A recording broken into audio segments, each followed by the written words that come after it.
Hi, I'm George Pearson. In this Photoshop Elements video, I'll be showing you how you can use the Camera Raw editor to create different exposure levels for different parts of a single image. It's called double processing. Normally this is done over in Photoshop, but I'll show you how you can do this trick in Photoshop Elements. If you enjoy this video, make sure you click that like button and of course share this video with your friends.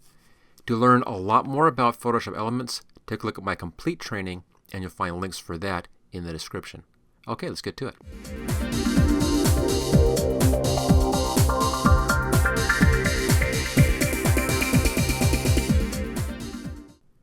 Camera Raw is a special uncompressed way of taking pictures. There are different formats for it, the RAW format, the CR2 format, the DNG format, a lot of different formats for this, but they all have one thing in common.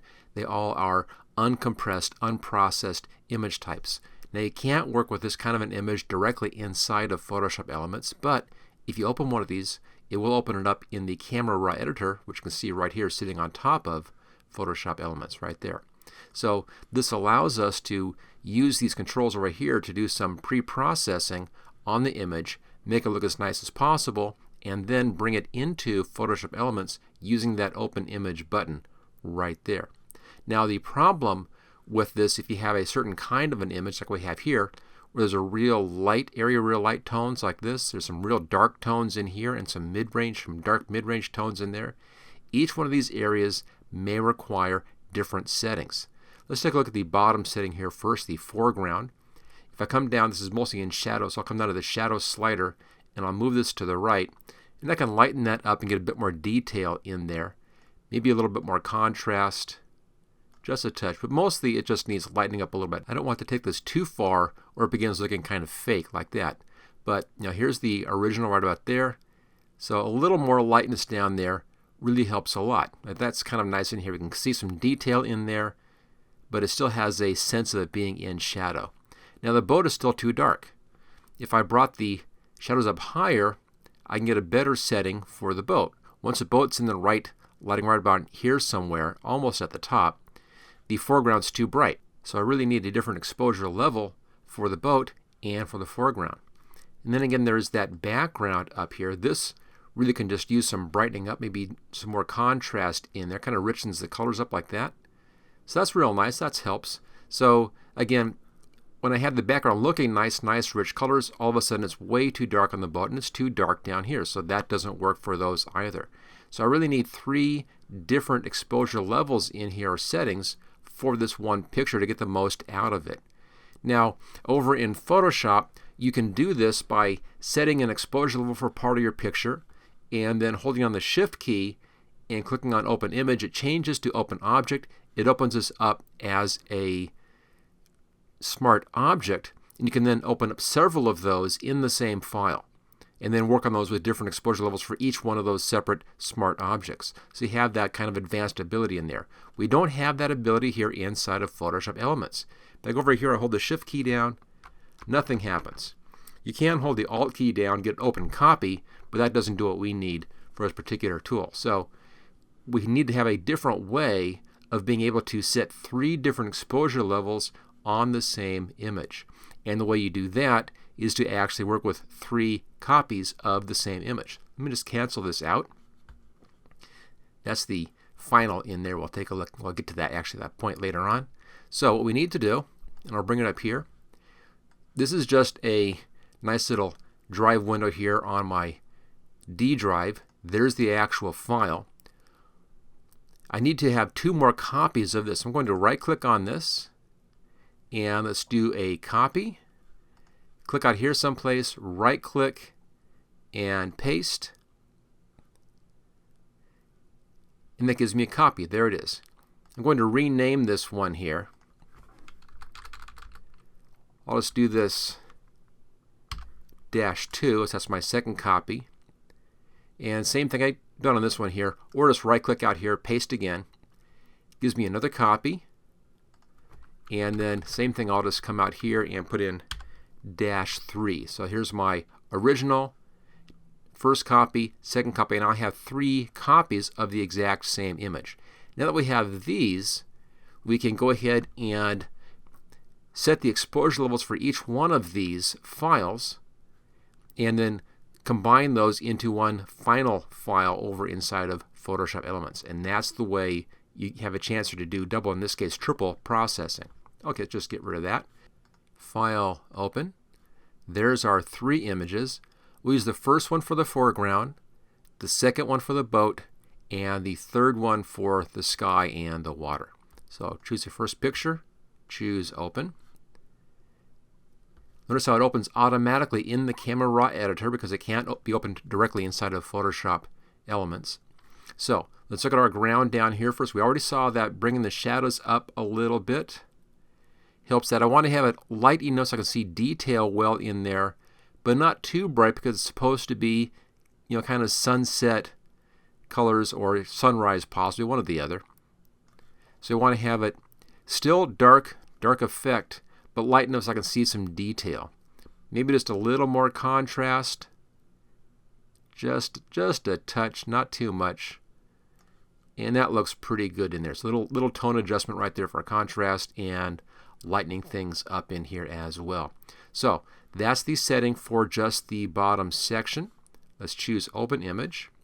This will then open up as a regular file in here, and just as a background layer on this one file.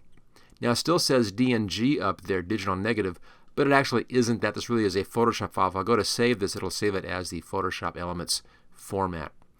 Now if you don't have floating windows like I have here, just go up to Edit, come down to Preferences and General right there, and make sure that this line is checked, Allow Floating Documents in Expert Mode, and then you'll have your floating documents.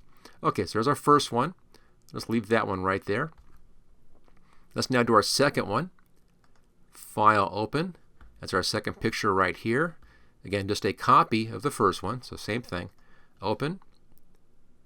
It comes back up again in the Camera Raw editor right here. Let's now lighten this up for the boat. Again, the shadows is the main thing we need on that.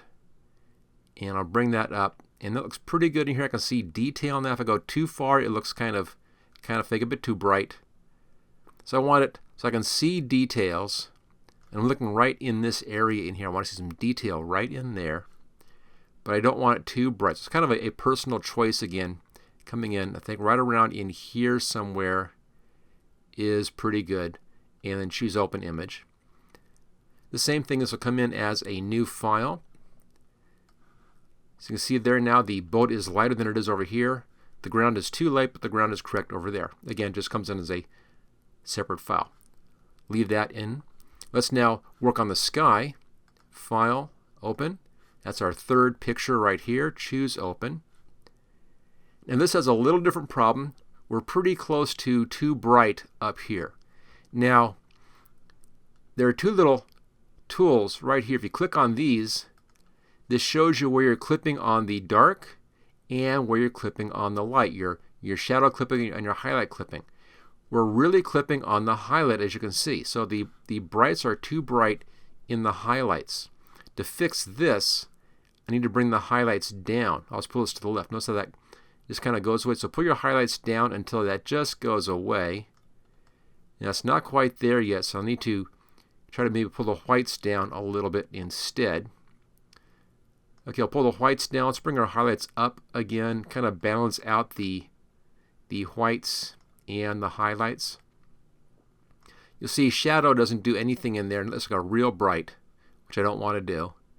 So if shadow's left alone, that's not a problem. Same thing with the blacks. It's not in the blacks. See, there's the black clipping. We're not down into that range on any of our settings in here, so I can just leave that at 0. And black is okay on this particular picture.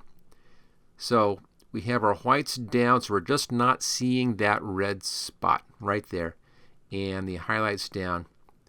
I'm trying to adjust this so I have these about as high as I can to retain some nice image quality up here without having that clipping happening. Now I want to have more contrast, so let's bring our contrast up, and this is going to bring that red thing back in again. So bring my contrast up quite a bit. Let's try to bring our exposure down just a little bit. Maybe right there. Let's try our whites back a little bit, maybe the highlights a little bit. I think highlights will do it. Maybe a little more on the white again until I just begin to see that. And that's pretty good. So we're pretty dark in here now, actually. But there's a lot of nice contrast, a lot of color happening in there. I can check my exposure settings. Again, I can't go up much more than about there. Let's check our blacks. Maybe pull the blacks up just a little bit. When I pull the blacks up, notice it also lightens up everything else as well. I'm looking right now just at the dark parts of this one, a little bit more value in there. So I'll bring it up like that. Shadows up just a little bit in there. That helps in some detail here. Very, very hard to see that. And again, I'll pull back my highlights just a bit until I no longer see that. Notice up here, upper right-hand corner, little red arrow. As I pull the highlights to the left, as soon as that goes black right there, I've cleaned that up, so that's fixed. All right, so there we go. Looks good now for the sky area. That's what I want for the sky. Again, it's a bit of fussing in here on the sky because it was real bright in that section. Once that's set, choose Open Image. It comes in as another file. There we go. The sky looks good. See how much richer it is than down here. You know, these skies are okay. There's a lot of nice detail in there, but we lost a lot of richness, which I wanted to have in this. All right, now we can come in and then combine these images together. This is the one for the foreground right there. That's the one for the boat, and that's the one for the sky. I'll use the foreground one as our base file. Let's then take the boat file here, just floating that one. Grab that background layer, drag it onto the boat layer. The picture should just snap right into the same place. You can double check that by showing and hiding. Okay, that's perfect. I can now close this one. I won't bother saving that. Do the exact same thing here with the sky. Just pull that in. Should snap into place. Double check that by showing and hiding, and that fits. And then let's close that one down. I won't see that either. So there we are. There's our combined image. Now we need to set this up so that we can see the right parts of this image. I want just the sky from the top one. I want the boat from the middle one and the foreground from the bottom one. Let's go ahead and just rename our layers. We'll leave the background as is. Double click on layer. That's our sky layer. The second one down here, of course, is the boat. Now this really is foreground, not background. So I'll double click on that. This brings it as a new layer, changes it to layer 0. And let's just rename this foreground. There we go. So our foreground, that's our rocks, the boat, and the sky. All right. Now, to do this, I want to have a mask on this that masks out just the sky part. So just this part is kept. Everything else is blocked out. I'm going to pull this up, and let's just enlarge this a bit, make it as easy to see as possible. Zoom in like that. We'll need to move things around a little bit as we're doing this. And I'm just worrying about the bottom part of this image, so I can actually pull this out a bit and show just the bottom of the picture. There we go. So it's going off screen at the top. That's fine. All I care about is right in here and then around the bottom. Now to do this, I'll switch over to a lasso tool. The one I like to use is the polygonal lasso tool. It's right down there. Let's check our settings. I'll pull this out of the way. I have feathering set at 0, and I'm set on a new selection. Let's pull this back in again. And I'll start right outside, right down here. Just click down there.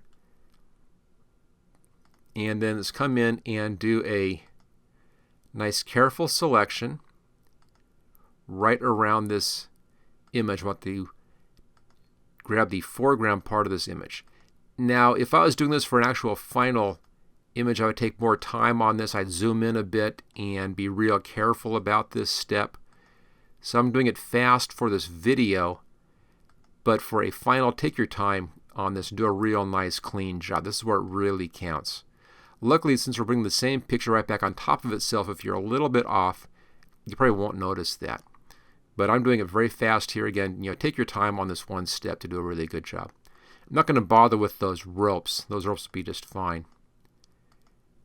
when you're using this polygonal lasso tool, just take your time, be kind of relaxed as you're clicking on this. If you click too fast, it's going to collapse the image down and you'll have to start over again. So again, take your time. And let's go around this rock in here. Then we'll go around the boat and the shadow of the boat. And then around the right-hand side over there and finish it off. Okay, it's going to go much faster now once we're past those rocks. Just come right around the edge of the boat. There we go. You can use any tool you want to, really any selection tool you want, but I found for this particular picture, this tool works out just fine, especially because there's such nice hard edges along the edge of this boat. Makes this an easy choice. Okay, and finish the boat up around the upper right hand side here. Again, I'm giving it a beat in between each one of my clicks so that I don't collapse the selection down and have to start all over again. I wouldn't want to do that. And then we'll finish off on these rocks. Once the rocks are done, then we'll go around the bottom and back to the beginning, and that will then give us our selection. We can use that selection to create the layer mask. This is the only one of our layer masks that's going to take any time. We'll use this layer mask and modify it for the next layer. Okay, just about done. Again, just doing it fast for this video. I take more time for an actual finished piece. Across the bottom and then right back to our starting point like that. There's our selection. Now I need to invert this, and let's zoom back out again, and I'll bring this picture back in. There we go. So I want this part selected. I selected this down here because it's just easier, since that's what I'm concerned about. But I'll invert this. Select inverse. So now the sky and the water is selected. Once that's done, I can click on the layer mask button. Make sure you're on the sky layer right there at top layer. Click on the layer mask button. That makes a layer mask. So now we're seeing the darkened and richer sky in here, and then the lighter boat down below. Now I want to see the lighter boat, but I want to see the kind of midtones on the rocks down here. So to do that, I need to have another layer mask. Go to this top layer mask, look for that light blue outline, make sure you see that light blue outline. Hold the Alt key down, drag that down. That copies the layer mask down. So this is now blocking the boat out. So I need to have the boat in white. See how white shows? And black hides. So what I need on this layer mask is just to put white where the boat is. Now this is easier. We can just go over here to our paintbrush. Make sure that white is your foreground color. Click on that. Just go upper left hand corner like that. Choose OK. So white is foreground color. It's a little small.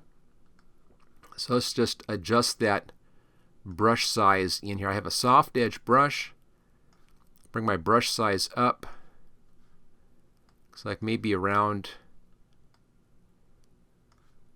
165 is pretty good for this. It's a little large for the corner though, so I'll bring it back just a little bit.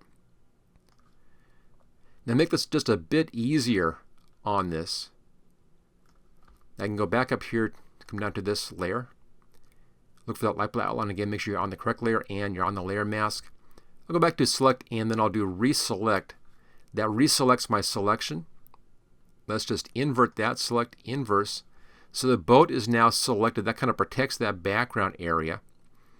And now I can just use that white paint, and I'm painting white on the layer mask right there. I'm just going to go back and forth like this and just paint right into that. A little larger brush will go faster, but this is a little more control this way. And I'll come right down around the rocks, but not too much down there. And I'll leave a little bit of this darker down in this area, which is fine. And then just make sure I catch the edges. There we go. So what I've done now is I've simply painted out the boat on the layer mask over here. So now I have this layer mask is showing us just the bottom, and it's allowing the boat to show through here And then this layer mask is showing us just the sky. So the sky is on top, then the boat, then the foreground. Let's go ahead now and deselect that. So there we go. What we've done now is we've taken 3 different exposure levels to create the one picture. There's one exposure level for our foreground. There's a second exposure level in here. We've lightened that up for the boat, so the boat is lighter. And then a third exposure level in here to add a lot more richness into the sky area, setting this up as 3 layers. Now again, to do this inside of Photoshop Elements, you have to first make copies, bring that back up again here, make copies of your initial picture, and then work on each one of those copies separately as separate files, and then simply combine those files into one file inside of Photoshop Elements once you have the exposures set, and then use your layer masks to blend your images together. So there you go. That's how you do double processing, in this case triple processing, inside of Photoshop Elements. Thank you for watching my video. I hope you found it useful. If you like this video, click on the like button below to let others know. You can click the subscribe button so you don't miss any of my videos in the future. I'm frequently uploading new training videos. Don't forget to check out my website at howtogurus.com.